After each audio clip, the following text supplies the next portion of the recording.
आप देख रहे हैं शाह मीडिया। नमस्कार, आदाब। कोरोना वायरस दोस्त साबित हो सकता है। शर्त यह है कि हम धर्म की दुकानों को बंद ही रहने दें।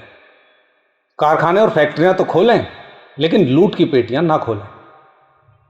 सुनने में आपको यह महसूस हो रहा होगा कि मैं धर्म विरोधी हूं, लेकिन ऐसा नहीं है। बल्कि लोग जिस नज़रिए से धर्म को देखते हैं या महसूस करते हैं, मैं उस नज़रिए का विरोधी हूं। मेरा मानना है कि धर्म एक व्यक्तिगत मामला है, ना कि सामूहिक।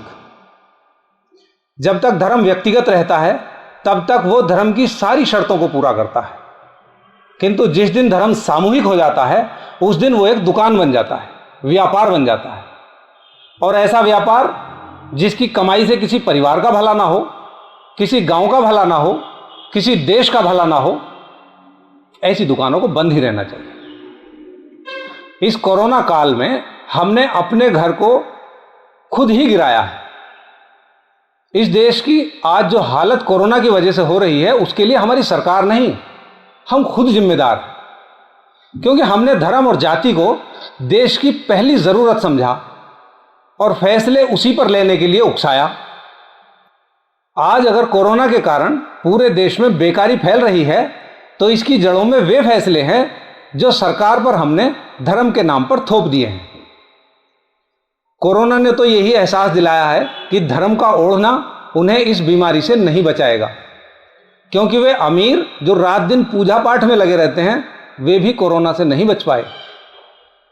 कोरोना की वजह से धर्म की दुकानें बंद हो चुकी हैं। कोरोना की वजह से ऊंची जातियों की धौंस खत्म हो चुकी है। शायद इतिहास में पहली बार ऊंची जातियों के लोग निचलों की गुलामी को नकारने पर मजबूर हुए हैं। कहीं वे एक अमीर से दूसरे अमीर तक कोरोना वायरस को न ले जाएं। कोरोना इन गरीबों को छू तो रहा है, पर ये उसे ऐसे ही ले जा रहे हैं जैसे कांवड़िए गंगा जल ले जाते हैं, जिसे छूने की मनाही होती है। कोरोना देखा जाए तो अमीरों में ही ज्यादा फैल रहा है।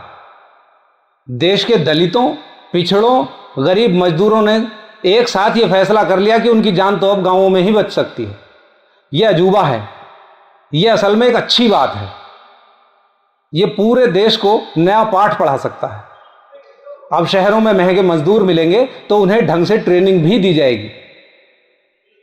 गांवों में जो शहरी काम करते मजदूर पहुंचे हैं, वे जमकर मेहनत से काम करेंगे और अपने को लूटे जाने से भी बचा सकेंगे। गांवों में ऊंची दबंग जातियां अब ना के बराबर ही बची हैं। वे काम करेंगी तो इन्हीं के साथ। बिना इन मजदूरों के उनके लिए काम संभव नहीं होगा।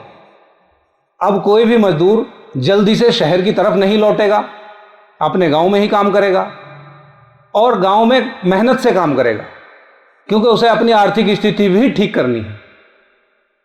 इसलिए मेरा मानना है, मेरी राय है कि कोरोना वायरस हमारा दोस्त साबित हो सकता है, अगर हम उसका सही ढंग से इस्तेमाल कर लें। आप देख रहे हैं शाह मीडिया।